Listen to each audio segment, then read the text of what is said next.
as we said, most people do know this as a sauce. That begins, at least stateside, in 1961. Kikkoman, a Japanese company, soy sauce maker from Noda, with family roots going all the way back to the 1600s. All right. It is not an American brand, obviously, but it releases its teriyaki sauce in 1961. It later built its first U.S. plant in Walworth, Wisconsin in 1973. So, again, speaking of that, pre-60s, what are American home cooks using soy sauce for? This, right? Yeah, maybe nothing else. But what they are using at that time, is stuff in jars and cans. Yes. Right? This is like prime time for the convenience of canned goods and jarred sauces, right? Ready cooking. And then you mentioned earlier as well, like a lot of stuff that you maybe associate with this or you've used in this that's not the traditional. It is kind of modern traditional though, right? So like in Hawaii, where you have a lot of Japanese American, population, they had already been adapting this idea of the soy and the mirin and the sake and introducing things like pineapple to that and pineapple juice. So, yeah, it's not the classic mold, but it's not, oh my God, look at these Americans changing everything again. You know what I mean? Yeah. And just like, let's add some American cheese. Yeah. How much ketchup do I put in? Two more legs to our American origins, our American evolution here.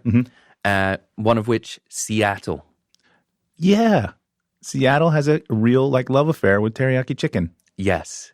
Dating back to 1976, the master, Toshi Kasahara, newly arrived from Japan, opens Toshi's Teriyaki on Roy Street in Lower Queen Anne, Seattle.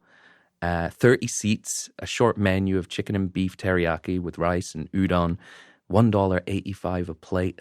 Wow. How about that? The Seattle Times critic John Hinterberger praises the sauce, the meat, and the rice, and almost overnight, Toshi's Teriyaki triples or even quadruples in business. Wow. Make or break. Right? Man, critics can make or break. It becomes a Seattle staple. Yeah, it's a thing there. Every time I've been there, I think at least at one point, we've gone for chicken teriyaki for lunch or dinner. Once again, this is something codified in its own way, unofficially. We're talking skin on, chicken thigh, with the inclusion of garlic and ginger in the glaze, marinated, then grilled over the flame, served with rice, and oftentimes a salad of a big wedge of iceberg and a kind of sweet mayo dressing. By the late 1990s, teriyaki restaurants in Seattle had outnumbered McDonald's. That's awesome. By 2010, there were more than 80 of them in the city. Not just this one dude. No, but just teriyaki restaurants. Okay. Name me another American city that has a Japanese grill dish as its default cheap lunch. Yeah, I can't. And like I said, I didn't even put it together until you just said it. But when I go out to visit friends and family in Seattle and the Seattle area, it's at least a once, depending on how long I'm staying, at one point we're having this. And it is exactly as described. Sort of a almost like a wedge-style salad of specifically iceberg lettuce, crisp and wet, with a little cabbage maybe and carrot, and a sweet white sauce with the teriyaki on rice. Maybe a Kewpie mayo, some mirin, or rice wine vinegar, sugar, all that good stuff. One more Northwest story just to share here, to recount. Another fortune that began in a karate school. So Junki Yoshida arrived in Seattle from Kyoto in 1968 to teach karate. He moved to Oregon and began cooking his family's teriyaki-style sauce, first as a gift that he would give out to his students for Christmas. Okay. He started making it in his basement in 1982. Then he started selling it commercially and grew something of an empire. This became a Costco staple and favorite, to the point where he sold his brand to Heinz in April 2000.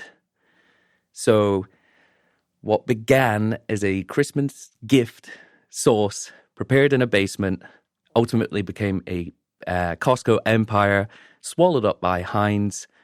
But the story doesn't stop there. I think Heinz kind of mismanaged it and ultimately didn't do good things for the brand, to the point where in 2024, Yoshida was able to buy his own name back. Wow. And 24 years later. yeah. Wow.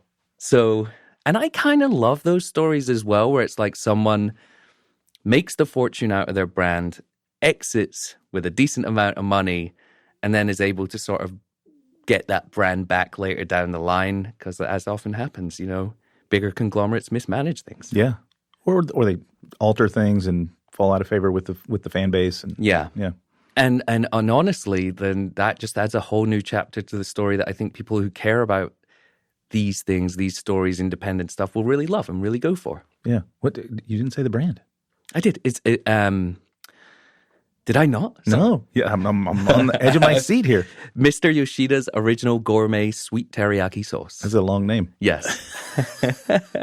And if you Google it, there are, I would assume the bottles that you see there are still the Heinz ones and whatnot. But then, all those questions below it. It's like, what happened to Mr. Yoshida and all this stuff? So he's back in the game. He's back in the ring for another swing. I don't know whether he is, whether we can get like the new batch of that yet. I shall need to look into that more. It's certainly not something I've come across in stores. But yeah, much like yourself, I don't know whether I'm buying this sauce.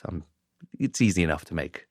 Yeah, not only easy enough, but it's you're given that it's just a ratio really of those 4 ingredients, then you have a better control over each one of them. And I think that that's ultimately what you want. And also, growing up having it in a jar, and now realizing through this, digging around, because I never made this professionally. I've made it at home, but I think even then I've either bought the sauce or I've just made whatever out of whatever I had lying around. Yeah. Like a little pantry cleaning sauce. Oh, I've got some soy, I've got some mirin, I've got some black vinegar, I've got some sriracha. Like, you're all over the place. You just call it teriyaki. Yeah. But now that I know exactly what it should be, I don't want to make this in bulk. This is kind of a pan sauce. So, but also, you can make it in bulk, and then you just have it around. But it's so easy to make just to order. Yeah. Like, everything I dug around and found was making it to order or making it in very large batches so you can have it, because nothing in here is really not shelf stable. In fact, they're preservatives.